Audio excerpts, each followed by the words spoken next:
Alright, part 5, I believe, of this project, the mini rock crawler build. Now, we gotta start focusing on suspension and shocks on this project. Now, the guy that gave us most of the parts we're using for this project, like the gearbox, differentials, hubs, huge thanks to him for sending us all this stuff. He also sent us 4 of these. Now, the original plan was gonna use these. These are automotive coilover shocks. They have a lot of dampening on them right now, but you can adjust the dampening by drilling a hole in here and draining some of the oil out and doing something and so on and so forth. Now again, the original plan was going to be using these, but they're not adjustable. They only have 10 inches of travel, and honestly I don't even think that 2 of these would hold up the weight of the engine, so I'd probably have to use 4 of them for the front, 2 of them for the back. And I decided to not use these simply because they're not adjustable and they're not, I don't really think they're going to be that great on this project. So I upgraded and bought some really good shocks for this project.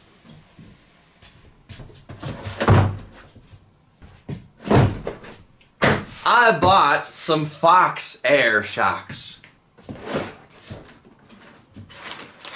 So I bought 4 of these. These are Fox Air Shocks 2.0, I believe. Now, they are 36 inches long with 14 inches of suspension travel. Now, there's no spring on these. These are basically powered by compressed air to have the suspension. Which means you can adjust how strong these are by putting more or less air in these. Now I think they're full. I'm not sure exactly how much PSI they have, but I can put like all my weight on them and they only move down like not even like 3/4 of an inch. Now I think we should start off with mocking these up on the rear suspension for now, and then later we'll do the front. Now, to be able to do this, we do need to let all the nitrogen out of these shocks, so therefore we can compress them all the way down, so therefore we can mock it up and figure out where the mounts need to be. Now, I've been doing a lot of Googling to make sure that I can let all the nitrogen out of these shocks without damaging them, and I'm pretty sure we can do that. On the manual to these shocks, it says, one part of the manual, it says don't let the nitrogen out because it'll damage the shocks, but then on the other part of the manual, it says you can fill these shocks up with between 10 to 300 psi of nitrogen. So I'm pretty sure with these shocks I can let all of the nitrogen out without damaging them or without all the oil coming out. So yeah, I'm pretty sure we can. I just don't want to damage these things. These were not cheap. I'm just hoping that the oil stays in when I let all the air out. Nitrogen, whatever it is.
Alright, so I got the shocks tacked into place. Now I had to do this before adding more tubing back here, so therefore I can make sure that the tubing is around the shocks, not going to interfere with those. So Now I'm going to try to use some of this tubing that I bent in the last video but didn't end up using.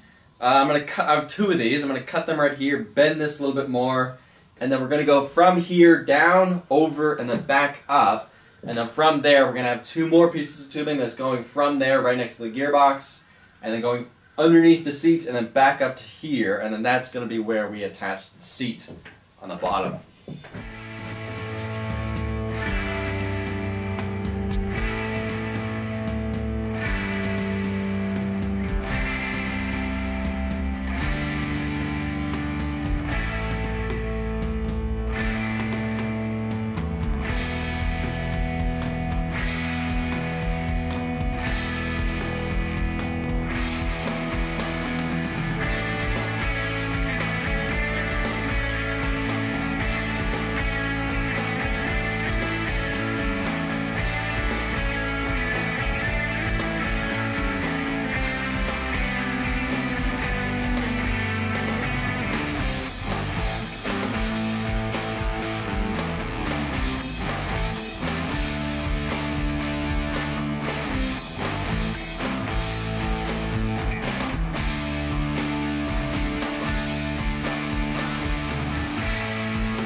It's gonna be a little hard to get in and out of this thing.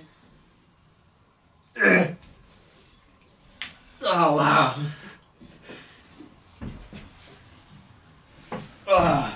There we go. There we go.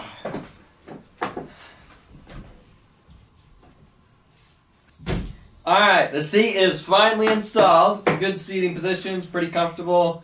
This frame is tiny. It is tiny, so I'm definitely going to have, I do want to add bars that go here to here. I definitely have to go up, over, and then back down to clear, because I definitely want to be able to have a helmet on when I'm driving this thing. That bar is a little close, you know. These not so much, but the bars that I put over here are definitely going to have to go up and over. So, alright, let's take a break from working on the back section. Let's get the engine installed and start working on more of the front section. So let's finally work on replacing the chain on here, so therefore we can get this engine permanently installed in the frame. Now remember, this is 530 chain, but the sprocket on this engine is 525. So Finally got the 525 chain and sprocket for this thing. And I already bored this thing out so it'll fit on the hub. So now all we gotta do is just put it together.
Actually, before we install any more mounts to the engine, I think we should add more tubing to the front of this, because we need to make sure that once we get this engine mounted in the frame and build the frame around this, we need to make sure that we can remove this engine easily from the top.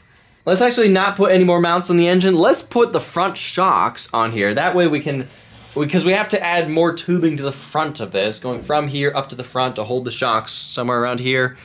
And that way we can figure out how to mount the engine and also make it to where we can easily remove it from the frame.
I don't know. I'm not really sure if I like this. It's too wide up here. I wish I could bring it in a little bit, but I don't want to go too close to this. And I don't want these to hit the frame right here when the suspension moves down. So maybe it'll look better once I add more tubing up here, you know, all this kind of stuff, tubing here.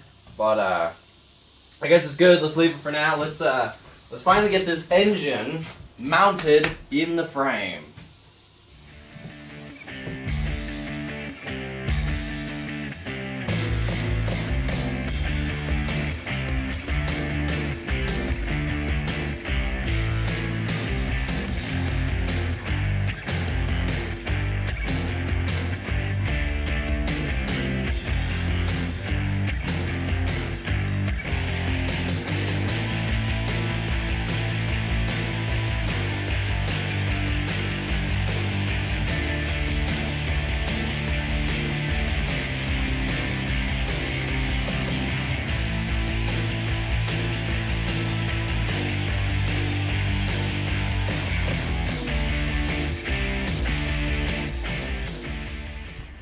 Alright, so I got most of the mounts for the engine installed. It's not all of them, but we'll do the other couple later on. It's at least enough to get the weight of the engine on the frame. Now, before we do that, we need to install the bump stops. Now, something I realized with this right here, this position of the bump stop is not going to work. They need to be in line with the shock right here. Otherwise, if one of the tires comes all the way up and the other tire is all the way down, the shock's going to bottom out before the bump stop, if the bump stop is right here. So we need to have it in line with the shock right here, so therefore it'll work properly. So basically we just need to bump this out 2 or 2.5 inches, and then once we're done with that, then we can install the bump stops on the rear end.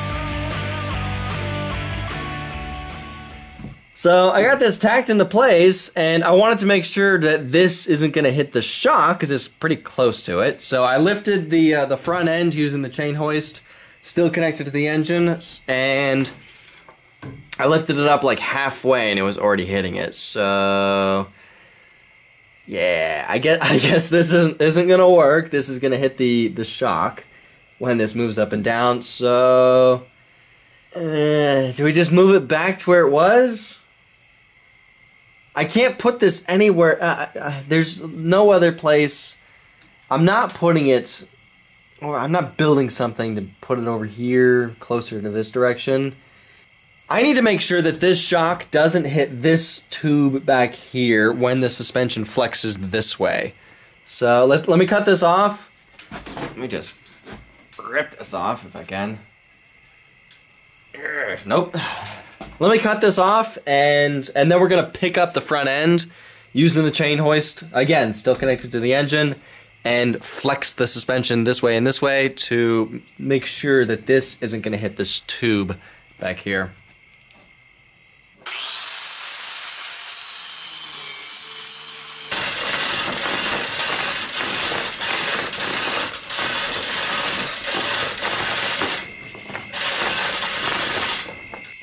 Wow. Oh, wow. So that's the top.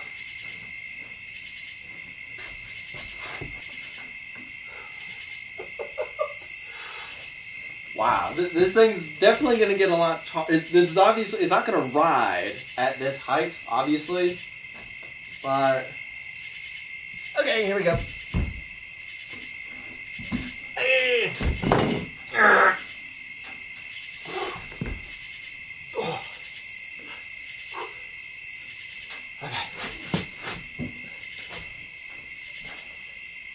It got a little close, but it didn't touch, so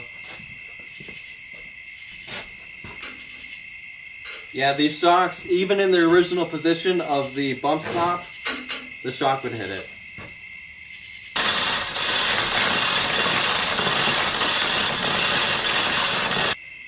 So after seeing that, I'm honestly not even sure where we can put bump stops on this thing. I don't know.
Alright, this thing is starting to come together, starting to look pretty awesome, starting to look like a rock bouncer. Now, there's a couple reasons why I simply just tack everything into place. The first reason is it's a lot easier to move something. Say if I need to move this or replace it, it's a lot easier to just break the two tacks that's holding this thing together and replace it or remove it or whatever I need to do than if it was fully welded together. The second reason is I kind of look at it as a good way to test the frame. If the frame will hold up the weight of itself, the weight of the engine, the weight of the driver, when the entire frame is merely tacked together with one or two tacks, if it will hold up to that, then it will hold up to abuse when this thing is fully welded together. So I kind of look at it as a good way to test the frame if it will hold up to all this kind of stuff. Because you got to think, everything's only tacked together. If those tacks will hold, then it will hold up to a lot of abuse once this thing is fully welded together. So let's take the weight of the engine off of the chain hoist. Let's get it on the frame. Let's take the jack stands out from underneath this thing and see what happens.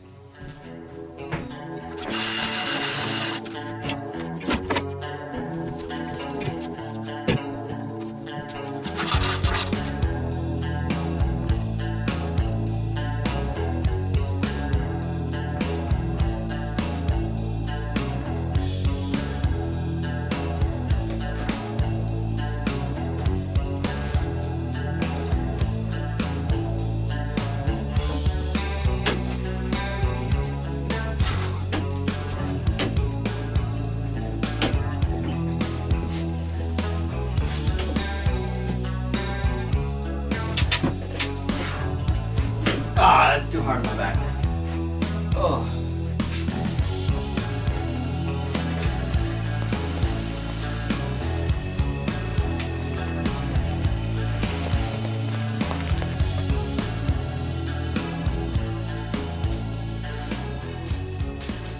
Let's see how hard it is to get in this thing. Not bad. Oh man, it's not terrible getting it in and out of this thing.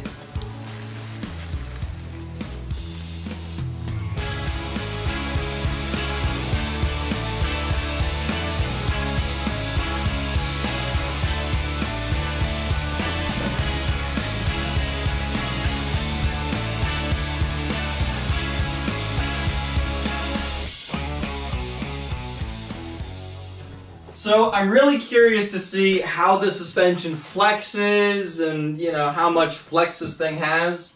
But we're going to wait to do that once I get I ordered a nitrogen regulator, and I need to order a nitrogen bottle. I'll get one of those locally, so therefore we can put air back into these shocks to get it to stand. Because remember, this is not it's riding height. Right now it's all the way collapsed, and it has remember 14 inches of suspension travel, so it's gonna stand up 14 inches at max height. It's gonna stand 14 inches higher than this, but it's definitely not gonna ride.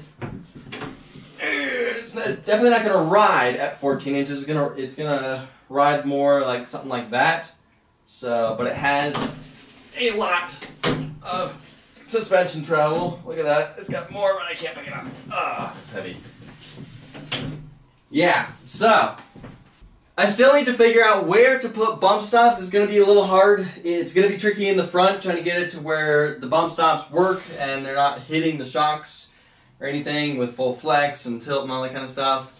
Do I need to add bump stops?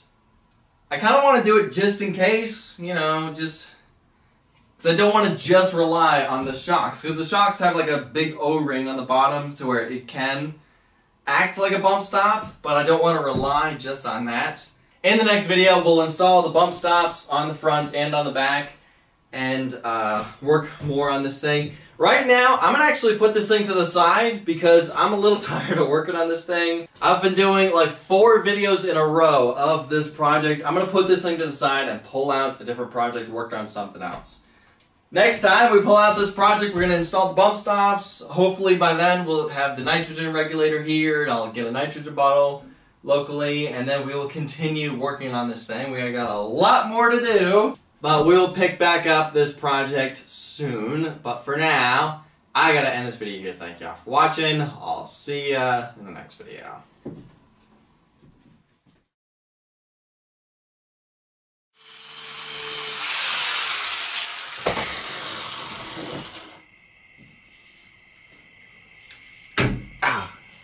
Oh,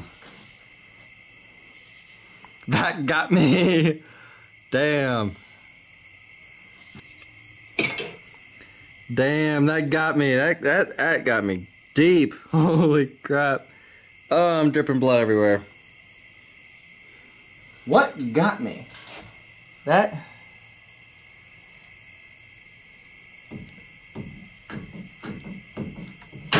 There we go. Yeah, let me clean this up. Dripping blood everywhere. Yeah. Alright, I'm starting to feel a little lightheaded. Let me go clean this up. Wash my hand off.